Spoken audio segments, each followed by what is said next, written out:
Hello and welcome to a bonus episode of Anthology, presented by ObsessiveViewer.com. If this is your first time listening, Anthology is one man's examination of the Twilight Zone as a first-time viewer. Each podcast I review one episode of Rod Serling's iconic series, but with Season 4 of Black Mirror premiering like 2 years ago, a little over a year ago, on Netflix, I'm covering each episode of the latest season of Charlie Brooker's Anthology sci-fi series in this bonus episode series. You can find more of Anthology at anthologypod.com, and for a full episode archive, including my bonus episodes covering Black Mirror's first 3 seasons, go to anthologypod.com/archive.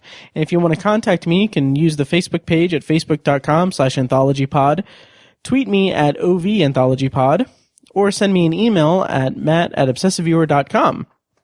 And if you'd like what you hear and you want to support the podcast, please head over to iTunes and leave a rating and a review. The more ratings I get and the more reviews I get, the easier it will be for my show to stand out in the crowd of podcasts that are out there. There's quite a few. And finally, if you want to show your support with your wallet, you can do that by clicking the donate button on anthologypod.com or by visiting patreon.com/obsessiveviewer to set up recurring donations. Any and all donations made will help pay the fees to keep the podcast running and are greatly appreciated. And if you subscribe to us on Patreon and support us on Patreon, you'll get access to an exclusive RSS feed with bonus content recorded specifically for patrons. More information can be found at patreon.com/obsessiveviewer. So yeah, that runs down everything that I need to say at the beginning. Today on the show, I will be discussing Metalhead. It's the 5th episode of Black Mirror's 4th season, which premiered on December 29th of 2017 on Netflix. Such a simpler time, 2017. The plot summary, according to, I think, IMDb, it's been a while since I made these notes. The plot description for Metalhead is, in the post-apocalyptic landscape of the Scottish moors, a woman attempts to survive the land full of dogs. The talent rundown for the episode is Maxine Peake plays Bella, the main protagonist of the movie, or of the episode. She previously appeared in The Theory of Everything. She was also in the British version of Shameless, the TV show, and she also appeared in Criminal Justice, which was the basis for HBO's limited series The Night Of from a couple years ago. I've always meant to check out Criminal Justice. I think there are a couple of seasons, and last I checked they were available on Hulu, so maybe I'll check that out. Writer for the episode was Charlie Brooker, and I'm going to read a quote that he had in an EW article, and I'll link that in the show notes as well. His kind of inspiration for this episode was, quote, "It was from watching Boston Dynamics videos, but crossed with, have you seen the film All Is Lost? I wanted to do a story where there was almost no dialogue, and with those videos, there's something very creepy watching them where they get knocked over, and they look sort of pathetic lying there, but then they slowly manage to get back up. We sort of deliberately decided not to flesh out a lot of the backstory. Originally, in my first draft, we also showed a human operator operating the dog robot from across the ocean at his house. There was a bit I liked where he leaves the control unit while the robot is watching her while she's up in the tree, and he goes and gives his kids a bath. But it felt a bit weird and too on the nose. It kind of felt superfluous. We deliberately pared it back and did a very simple story." So that's really interesting. I kind of would have liked to have seen that. I like that in theory. I kind of agree with him that it would have been a little too on the nose. Also, it kind of would have undercut the feeling that, robots are not necessarily taking over the world, but that they're almost sentient in a way. Like, to have it be a human operating it kind of takes some of the craziness away from it, which I'll get into all that in my review. Director for this episode was David Slade. I'm going to check and see, because I feel like maybe he may have directed Bandersnatch, but I might be wrong. Let me check. Yes, okay. So at the time, this episode was his only episode of Black Mirror. However, he did direct Bandersnatch, So that's cool. He also was a director and producer on the TV show Hannibal. He also did 30 Days of Night and Hard Candy. So very interesting filmography for David Slade. So as always, I'm going to go into a spoiler-filled review of this episode of Black Mirror. So if you haven't seen Metalhead, stop the podcast, go back and watch it, and then come back and check it out, the review. So my initial thoughts on Metalhead were that, first of all, it's a very interesting idea, and especially for Black Mirror, because Black Mirror doesn't really do any like post-apocalyptic kind of things. Like there was a scene kind of at the end of the Waldo moment where it's kind of like you see the Waldoification of the world and society a little bit, but I don't know. And then like even when they do kind of a post-apocalyptic kind of thing, it's contained to like 15 million merits, where it's like this authoritarian society or whatever, but it is a society and everything. We haven't seen a Black Mirror episode, by my count, where society has crumbled this severely. So on that end, it's a very interesting idea. And the choice to make it in black and white was just visually beautiful. Like, visually beautiful, and really accentuates the feeling of, complete despair in the loneliness of the characters because they're completely alone. There's something about black and white that has this loneliness feel to it that I think really helps out in the episode and in telling the story. And my to round out my initial thoughts, the reveal of the reveal of the teddy bear at the end is heartbreaking, but I felt like it wasn't as heartbreaking as it probably would have been had they developed more backstory for the survivors group, which I'll get into in the review. But to actually go into my actual review, I'll just dive right in. So first off, the introduction of the group, in the car, you see it's kind of just desolate and everything. You see Bella take eat some candy, which I thought for some reason I was so convinced that was going to come into play later, but it didn't. And I kind of liked the element of having that, because it kind of felt like that's the one thing that, they can allow themselves is at least they have candy. And then there's an exposition dump about the dogs and pigs and everything that I feel like that line of dialogue and that kind of exposition dump is really well done, and it cleverly conceals the fact that they're talking about machines as well. So first of all, it's the way to do exposition. Like, it's communicating to us that there's something called dogs in this world that are a threat, and we don't know what it is. And the way it conceals the fact that they're talking about machines kind of reminds me of the way that the roaches are referred to in Men Against Fire. We don't know what they are until we see them, and I like that.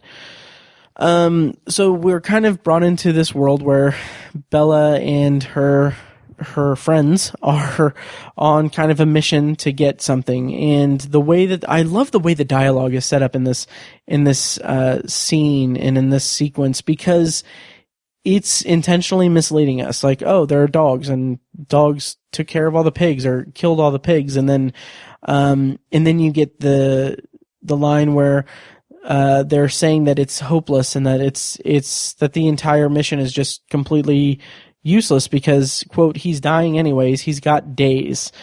And I love that. I love how it communicates that, like, the reason for them doing it misleads us into thinking that they're trying to get like medicine or something. That's what I initially thought when I first saw it, was that they were trying to get medicine or something that could help save someone's life. And it just really communicates just how hopeless this world is and how useless the mission is for them. It's really a good way to bring us into the story. And I did find myself kind of wondering what function the dogs had in everyday life. I don't think the show really explains it, but I kind of, and I mean, to that end, like, what's the point of the Boston Dynamics robots? Just creating robots. I'm not not sure. I'm sure that they have things that they can be utilized to do and everything, but I don't know. I just couldn't figure out like what their purpose was. Also, it's worth mentioning that when they're going into the warehouse and the guy's in the van and he's hacking into the van, I meant to look up exactly what the Easter egg said, but like there's in the like code and everything, there was Easter eggs hidden in the code for Redditors. Like it said something like "Hi Reddit" or something, because like people on the internet love to dissect every single frame and pause it and read what everything says. So that's kind of a cheeky like thing for them to do. I do want to highlight as I'm going through this episode that the score is absolutely astounding. The music is great. It makes it feel like a horror movie. Since there's little dialogue, it's an open and creepy location, and it's shot in black and white. All of that works together to feel like a horror movie. But I think that the music that scores the film, is just really kind of the icing on the cake. It has this feel that it's just more propulsive than anything. It's just haunting. So they're going through the warehouse, and the reveal of the dog is super effective because of the music. There's a sharp change in the music. It's a kind of a piercing strings in the score, and that works so well to freak the viewer out. It's a little bit of a jump scare, but it's so effective, especially since this is our first reveal of the dog, and like it's like, for lack of a better reaction, it's not a dog, it's a robot. I just love that reveal. It's kind of hiding behind a box. And then in conjunction with all that, seeing the actual movement of the dog is just really chilling and really creepy. And I feel like, and I haven't been able to corroborate this, or I never corroborated this, but I feel like the black and white visual being shot in black and white means that there's plenty of room for more gore, because the shot of the dog blowing the guy's head off is freaking amazing. And I feel like the black and white kind of allows them to do that because they're not preoccupied with, the color of the blood and everything, and making it look hyper realistic when it's in black and white. Like there's not too much that needs to be done in terms of colorization and everything. And also the gore in the van, like it's just so brutal and everything. And I also love that the score just stops when the guy in the van is killed. It's great. And then couple all that with the dog's design and the way it moves. It's so creepy, and it's so weird because it's by all accounts, it's a small little robot on 4 legs. Like, it shouldn't be that formidable. It shouldn't be that terrifying, but there's something about its movements and how there's a way that this episode captures how, for lack of a better word, the dog thinks. And the way that the episode communicates that to us and shows like the thought process, the logic that the dog is following, just makes it so creepy and unsettling, and makes it such a formidable opponent for Bella in the episode. It's just so chilling and terrifying. Having said all of that, it being able to drive the van was kind of silly.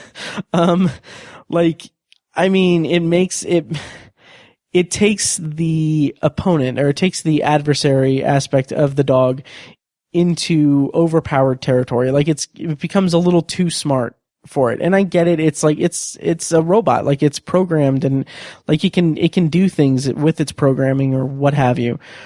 But it felt a little bit like that bit of it was a bit of a stretch. But I mean, I guess since we kind of have self-driving cars now, it's not that crazy to think of, but it's just, I don't know. It was kind of silly to me, but the actual chase scene was really effective and terrifying, as well, because Bella's trying to get away, and like the freaking van is ramming her and everything. It's really effective.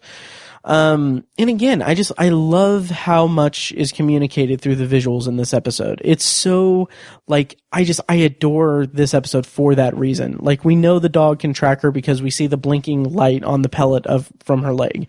And, we see the dog's POV, and we just see, like, so much is communicated. Like I said, we see the logic of the dog as he's pursuing Bella through visual cues that it's not, like, there's no exposition needed. There's no explanatory dialogue that's needed in this episode, because it's all told through visuals. And I just really appreciate this episode for that reason. Also, speaking of the dog's POV and everything, as it's tracking Bella, this is just apropos of nothing, but it reminds me of detective mode in the Batman Arkham games, especially when it shows kind of the blinking circle of where she is and the blood trail, like, leading the dog there. That was a connection I made when I watched the episode.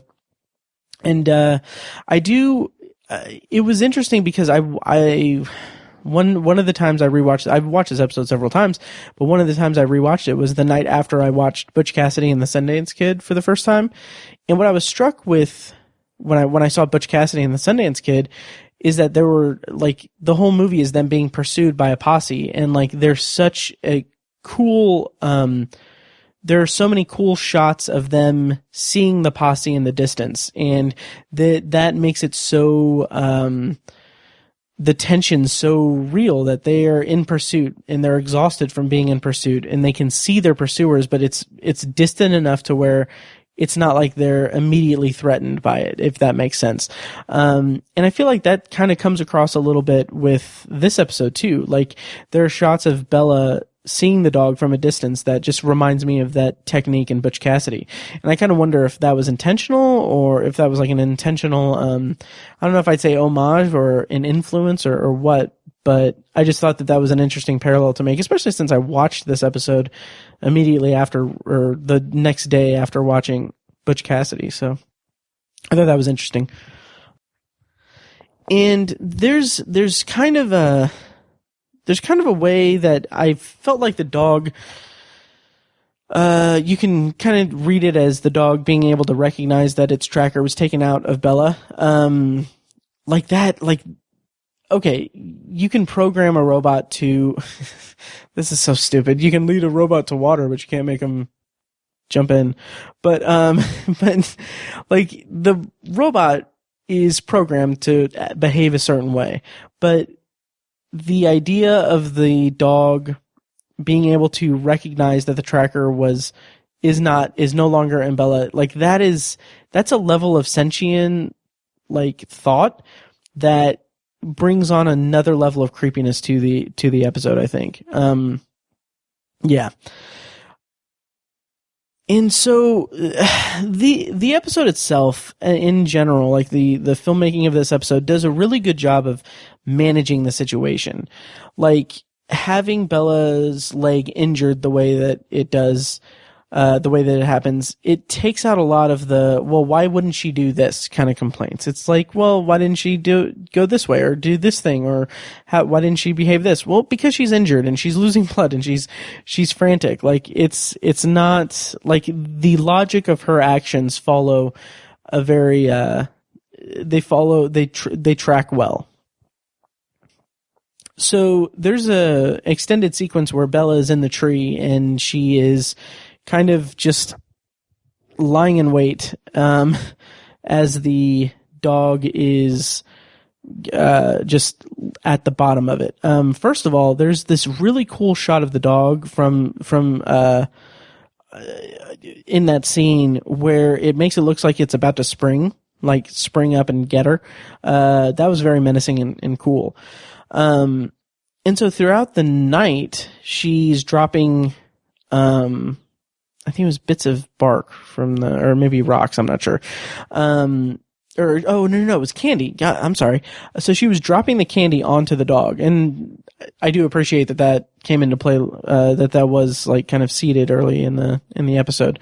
I thought it was going to come across, like, I thought it was going to come into play and like the candy affecting her, her judgment or something. Like it was like actually poisoned or something weird like that. I don't know why exactly I was thinking that, but I just had that feeling. And so the dog is solar powered, and she's dropping the candy on the dog so that it would reactivate and hopefully use up its battery. And I just thought that was really clever. And again, it's something that is not communicated to us directly because it's just one character acting against a robot. Like it is all visually told to us, and I just really appreciated that. And also another thing that I really loved about this episode is the way that you really feel how empty the world is and how alone Bella is when you see the dog running after her in that wide open area. It's so, like, you get the sense that that Bella and the dog are the only two things in, like, the world. It's so desolate and affecting.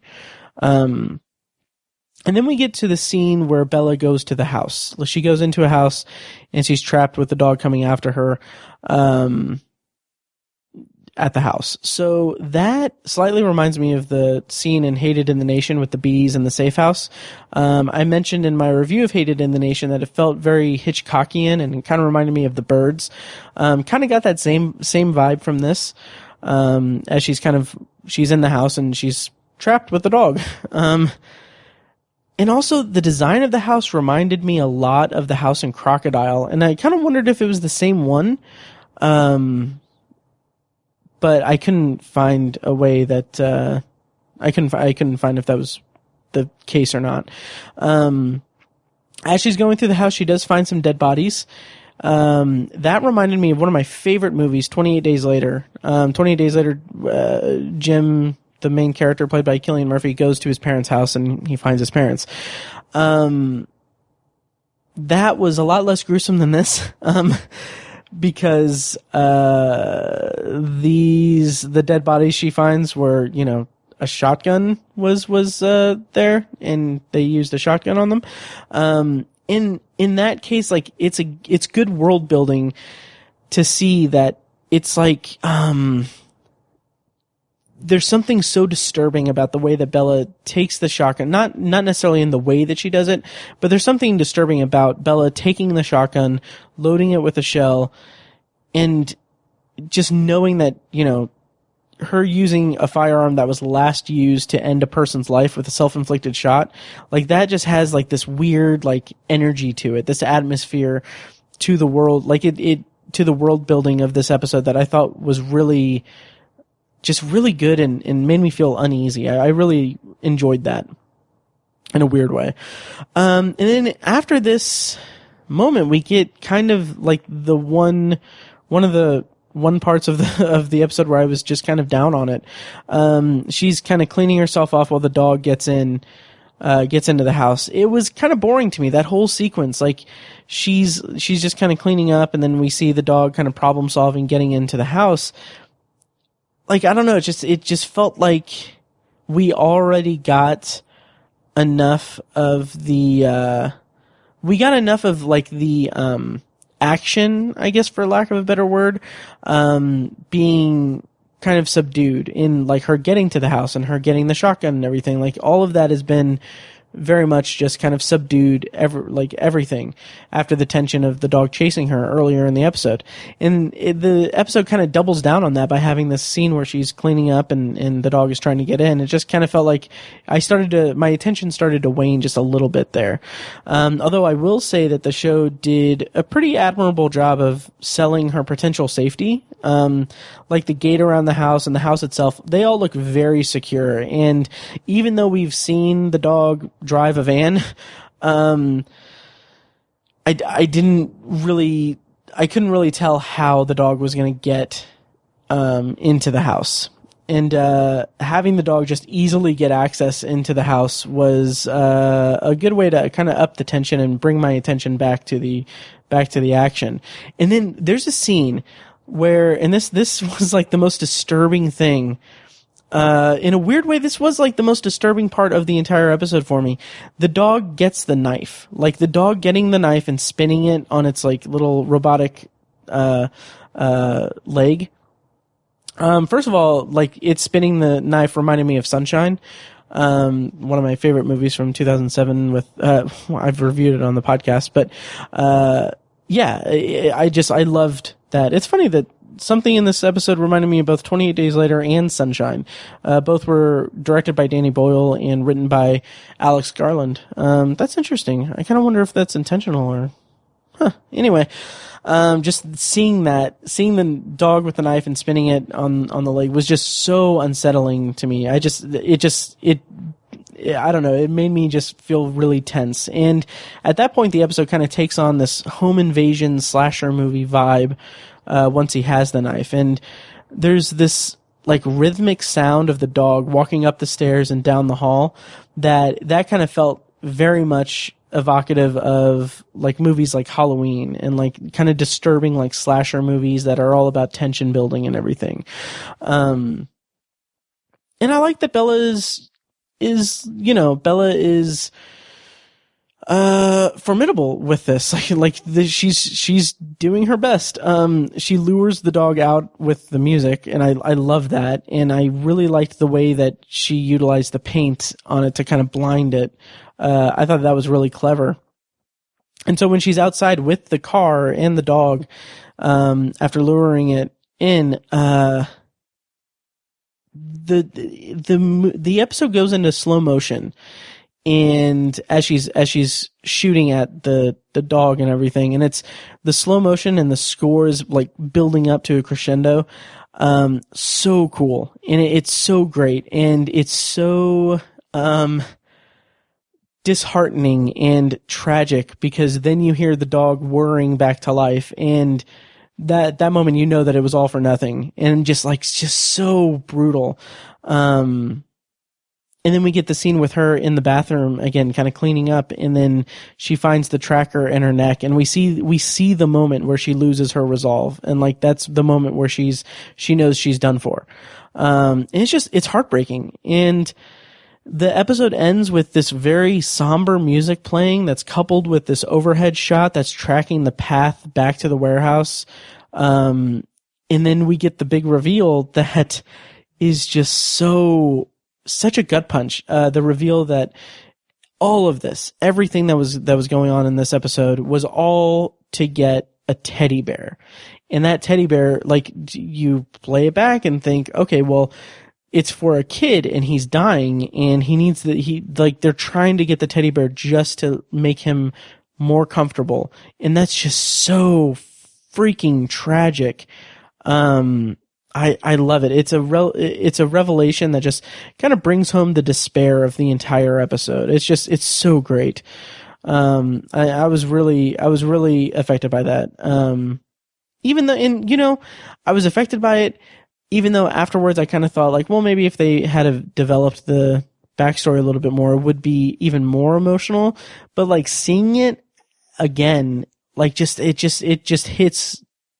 strikes such a chord that I kind of forgive the episode for not developing the survivors group or anything. So kind of my overall thoughts on Metalhead is that I kind of feel like the episode kind of gets the short end of the Black Mirror season 4 stick. Stylistically, it is unlike any other episode of the show thus far. That's including Bandersnatch. The story is straightforward without being over-encumbered by backstory and exposition. And the exposition it does have is really, really well done and well written. And it manages to pack an emotional gut punch with the teddy bear.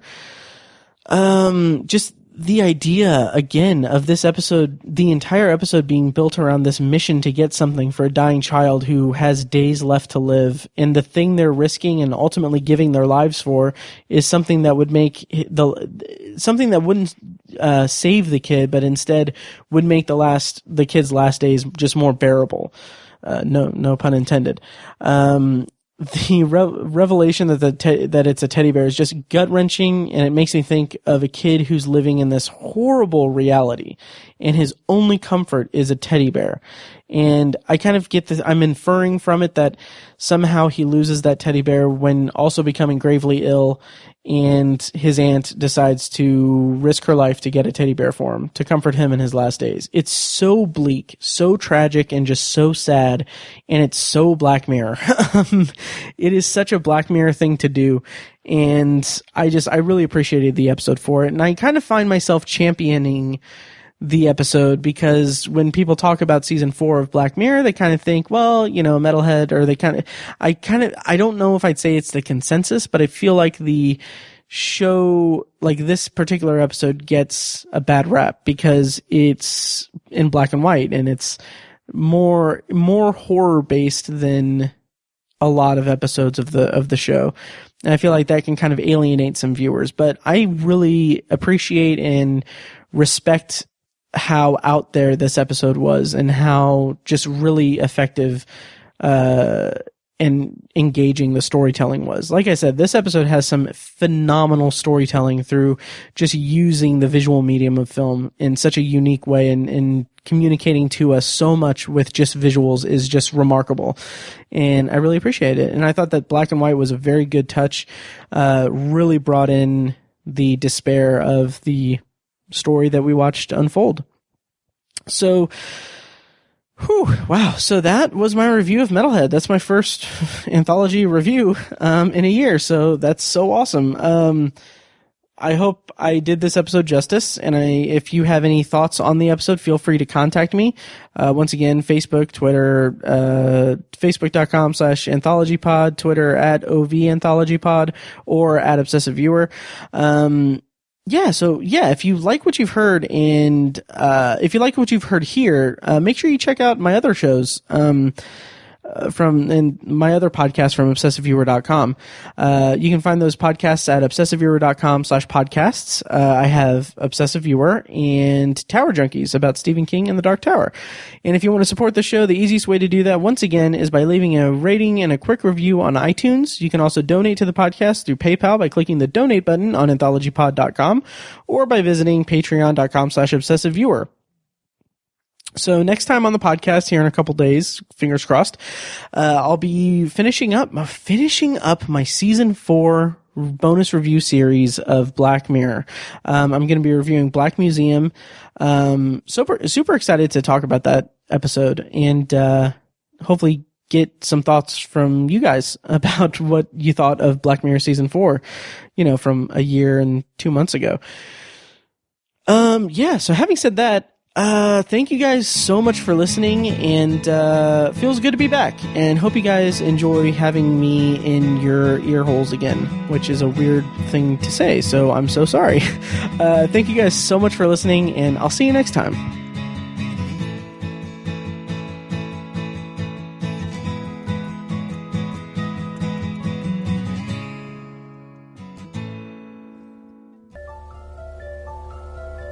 Anthology is edited and produced by Matt Hurt and presented by ObsessiveViewer.com. For a full archive of our episodes, go to anthologypod.com/archive. You can also like the Facebook page at facebook.com/anthologypod and follow the show on Twitter at OVAnthologypod. If you enjoy the show, please take a couple minutes to leave us a rating and a quick review on Apple Podcasts. This is the easiest way to support what we do, and all it costs is a little bit of your time. If you'd like to donate to the podcast, you can make a PayPal donation at anthologypod.com/donate, or support us on Patreon for recurring donations and access to commentary tracks and B-roll audio recorded exclusively for patrons at patreon.com/obsessiveviewer. Every donation goes toward paying the fees to keep the podcast running and is greatly appreciated. Official Anthology merch, including shirts, mugs, phone cases, and more, can be found in the Obsessive Viewer's TeePublic store. You can find a link to the store in the show notes of this episode and at anthologypod.com/donate. Or you can simply search for Obsessive Viewer at tpublic.com. For information about the Obsessive Viewer's annual live event showcasing short horror films from local filmmakers, check out shocktoberinirvington.com. And for an archive of all our events, as well as news about potential future events, head over to obsessiveviewer.com/live. For more podcast content, you can find our flagship movie and TV review and discussion show, The Obsessive Viewer Podcast, at obsessiveviewer.com and on Twitter at obsessiveviewer. You can also find Tower Junkies, a podcast where Matt and co-host Tiny share their love of all things Stephen King and his magnum opus, the Dark Tower series, over at towerjunkiespod.com and at towerjunkiespod on Twitter. And finally, check out The Secular Perspective, Tiny's side project podcast, which tackles current events and life's big questions from the perspective of secular hosts Chad and Amanda at thesecularperspective.com. Bumper music for this podcast comes courtesy of As Good As It Gets, which can be found at facebook.com/asgoodasitgetsband. You can also find As Good As It Gets music on Spotify, Google Play, and iTunes. Thank you so much for listening, and we'll see you next time.